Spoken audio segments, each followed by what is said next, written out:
Hey everyone, ready for a deep dive? We're tackling a big one today, something that's been debated forever, the pursuit of justice.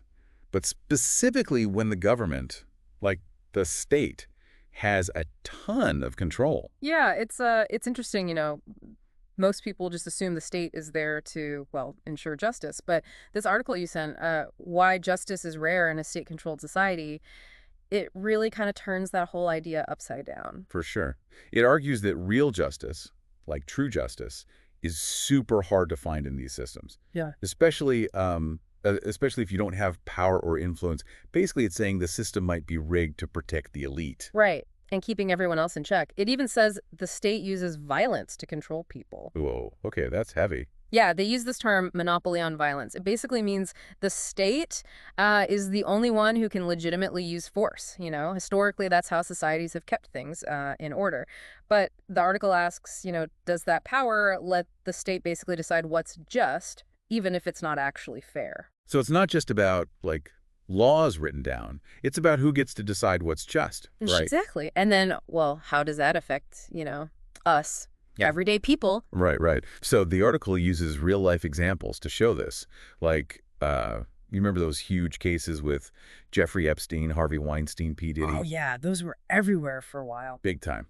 And the article argues that these cases, well, they show how the wealthy and connected can avoid consequences, sometimes for years. Yeah, and what's crazy is in a lot of these situations, the state, they knew about the allegations but did nothing until the public got really loud about it. Makes you wonder, right? Like, were these cases only pursued because they were all over the media? That's a good question. It makes you think about how many other injustices happen that we never even hear about. That's a scary thought. It is. So, the article digs into the Epstein case specifically.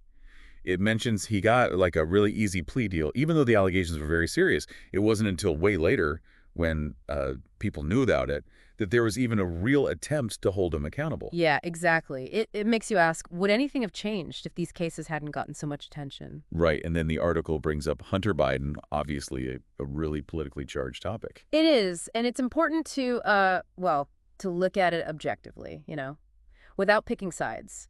The article presents this as an example of how political influence might protect some people from consequences. It points out the allegations against him and the fact that he was pardoned. Basically, it's suggesting this is another case where the system might, well, work differently for the connected. It's definitely interesting to look at the facts. The article highlights how minor offenses are often prosecuted very harshly, like really harshly. And in this case, it had a different outcome. So the article is saying there's a double standard. Well, it's posing the question right. It's up to each of us to think critically about it, weigh the evidence, and form our own opinions. I think the takeaway is to engage with these issues thoughtfully and consider, different perspectives. Not just accept things without thinking. Exactly. Don't just take things at face value. Okay, that makes sense. Now, the article also talks about this idea of justice as performance. It argues that sometimes, well, the state's actions are more about appearances than actual fairness. Like they just want to look like they're doing the right thing. Yeah, it's like putting on a show. It's like those courtroom dramas, on TV, all focused on the trial, the big verdict. But what about everything else? Stuff that happens behind the scenes. That's where the performance might not match reality, right? So the article is saying the system is more concerned with its image than actual justice. It's one way to look at it, and it gets even darker. It argues that the state often doesn't address the worst crimes, especially when powerful people are involved. Yeah, it talks about how, like, child abuse, exploitation, these horrific things are sometimes ignored if the people involved are wealthy or connected. It says even with clear evidence, nothing happens. It's a pretty bleak picture. It is bleak. Yeah. Makes you question if the system is meant to protect everyone or just, a select few. Right. And then there's this other thing the article talks about, vigilante justice. When people take the law into their own hands. Oh, yeah. It mentions this story about a father who killed his child's abuser because the legal system didn't do anything. Heartbreaking, but the article uses it to show that the state, well, it punishes those who go around its authority, even if they're trying to fix an injustice. So even if someone feels like they're morally right, the state sees it as a challenge. That's what it's suggesting. It wants to be the only one who decides right and wrong, So it's about control. Seems that way.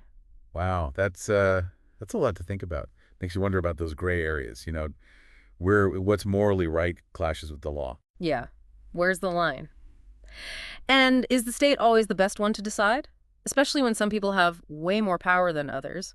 Ultimately, the article argues that the state only acts against powerful figures when when it benefits them politically. It's not about what's right or wrong, but about saving face. It seems that way, yeah. Justice becomes a reaction driven by what people think and by political pressure, not by a real desire to be fair. That's unsettling, but it Yeah. does feel like it fits with what we've been talking about. It does, and it brings up huge questions like if power and influence can, mess up the pursuit of justice, how do we make the system fairer?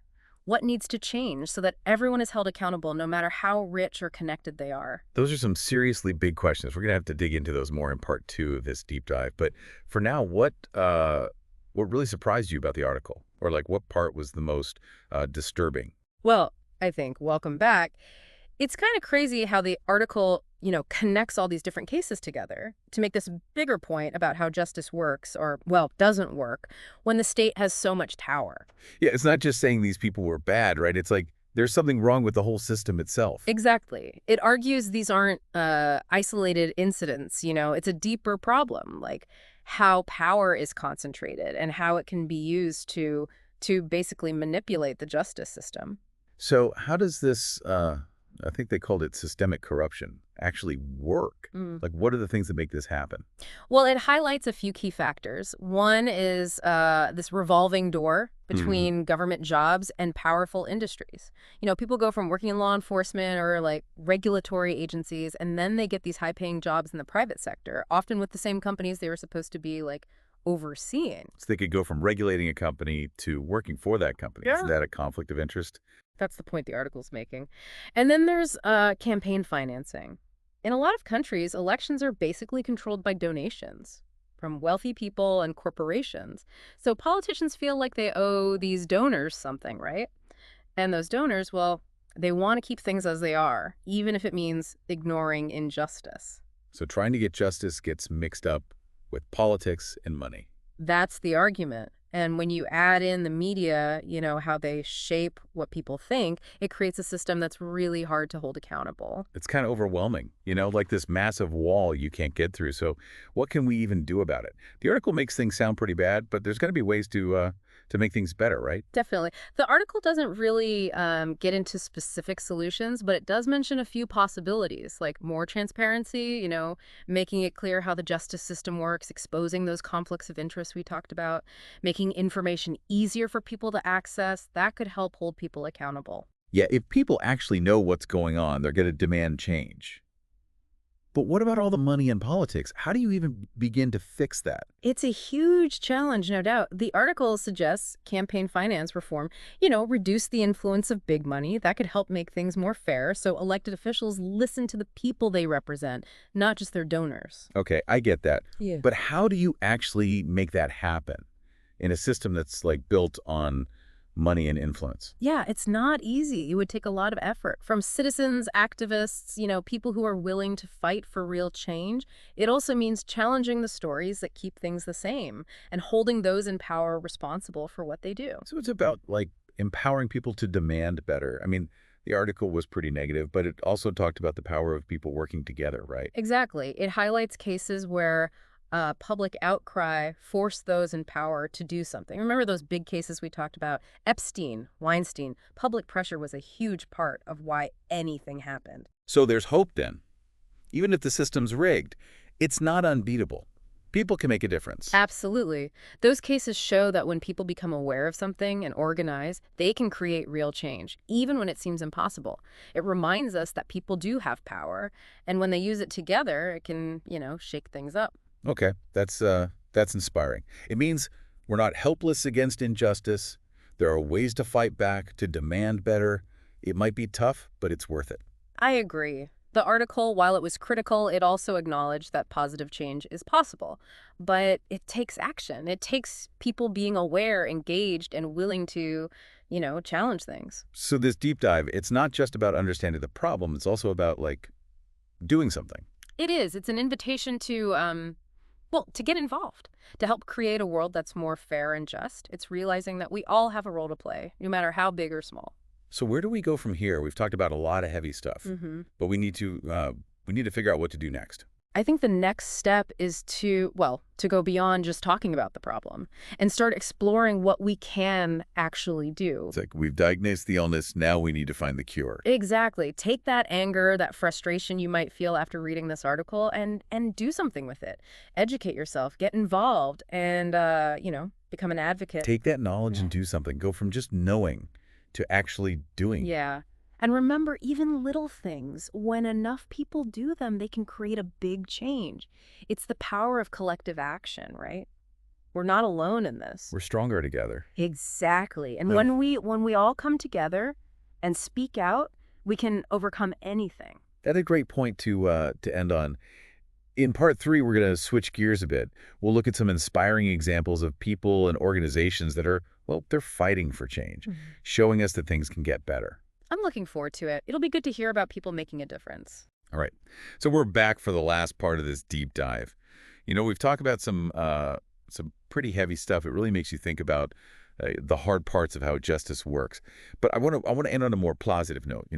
Let's talk about the people who are actually out there, like, fighting for change, showing us that things can actually get better. Yeah, that's a good idea. It's easy to get overwhelmed by how big the problem is, but remembering that there are people all over the world working to, challenge injustice, it's important. Gives you hope. Yeah, for sure. So let's highlight some of those people. What are some examples of, like, organizations or initiatives that are making a real difference? Well, one area where there's a lot of inspiring work happening is criminal justice reform. There's this organization, the Innocence Project, and they're dedicated to, getting people out of prison who were wrongly convicted. Wow, that's amazing. It really shows you that the system, it's not perfect. Innocent people can end up in jail sometimes for, like, years. Yeah, and for a long time. And there are other groups, too, working on holding police accountable, making sentencing guidelines more fair, and creating programs to help people after they get out of prison so they can reintegrate back into society. It's about fixing the system, right? Yes. Those underlying issues that lead to, like, mass incarceration. That's it. Creating a justice system that's actually just, and humane. Right. And then there are those organizations that they focus on bigger issues, social and economic justice, things like that. They tackle stuff like poverty, inequality, and discrimination, which are often, like, the root causes of a lot of problems, even within the justice system. It makes you think, if you create a society that's more equal, where everyone has a fair shot, then you're also addressing some of the things that cause crime and injustice in the first place. Exactly. It's all connected. So it's not enough to just change the justice system. Right. You have to create a society that's more just overall. That's a great way to put it. It's a bigger approach, And that's where collective action is so important. It's about people realizing those connections, coming together, and using their voices to make things better. It's about understanding that we all have a responsibility to make society more just. Yeah. More fair. That's exactly it. So what can people actually do, if they want to help make this change happen? What are some, like, specific things they can do? That's a great question. It's easy to feel like, what can I do? I'm just one person. But every little bit counts. Right. The first thing is educate yourself. Learn about the issues, read articles, listen to podcasts, talk to people who are, involved in these movements, understand why injustice happens, and learn about the organizations that are doing the work. Knowledge is power. Right. You can't fight for something if you don't understand it. Exactly. Once you get a better understanding, you can start figuring out, what you're passionate about, where your skills can be used. Find your place in the movement. Yeah. And there's so many ways to help. You can volunteer, donate to those organizations we were talking about, even just talk to people about it, Raise awareness, use your voice. Find what feels right to you and use what you're good at to make a difference. Yeah. And the best part is, even small actions, they can have a big impact. Don't underestimate your contribution. I like that. So as we wrap this up, I want to leave everyone with a sense of hope that problems are big, that's for sure, but there are amazing people out there fighting every day to change things, and they need our help. And that help can look like so many things. Staying informed, talking about these issues, calling out injustice when you see it, or getting more involved. donating your time, your money, amplifying the voices of the people working for change. The point is, we're not powerless. We all have a choice, and we can choose to be a part of the solution. That's where the hope is, right? In that choice, that decision to get involved, to work for a better future. That's a perfect way to end this. Thanks for joining us for this deep dive. And remember, fighting for justice is a long game, not a quick one. We all have a role to play in creating a world where justice wins, not just for a few, but for everyone.